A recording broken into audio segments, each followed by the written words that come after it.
বিশ্বজুড়ে ২০২৫কে বরণের নানা রঙের আলোকছটায় উজ্জ্বল হয়েছে রাতের আকাশ। পুরনো জরাজীর্ণকে পেছনে ফেলে শান্তি ও সমৃদ্ধি ফিরে পাওয়ার আশায় গোটা বিশ্ব।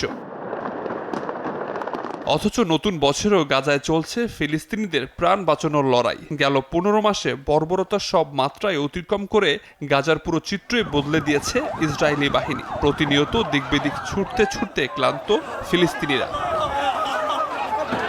অবরুদ্ধ উপত্যকায় শীতের তীব্রতা ও প্রতিকূল আবহাওয়ায় একের পর এক শিশুর মৃত্যু হচ্ছে। প্রবল শৈত্যপ্রবাহের কারণে আশ্রয় শিবিরগুলোতে দীর্ঘ হচ্ছে মৃত্যুর তালিকা। এমন দুর্বিষহ অবস্থায় নতুন করে শান্তির স্বপ্ন বুনছে গাজাবাসী। তাদের এখন একটাই চাওয়া, নতুন বছরে গাজা ইসরায়েলি আগ্রাসন বন্ধে অন্তত যুদ্ধবিরতি চুক্তি হোক। নতুন আরও একটি বছর শুরু হলো। আশা করছি বিশ্বের অন্য মানুষেরা যেভাবে বাঁচে আমরাও নতুন বছর সেভাবেই বাঁচতে পারবো। আমরা বেঁচে থাকার অধিকার চাই।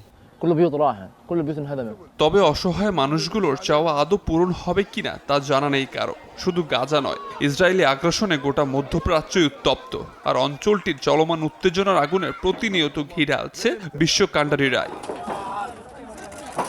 আবির হোসেন, নিউজ 24।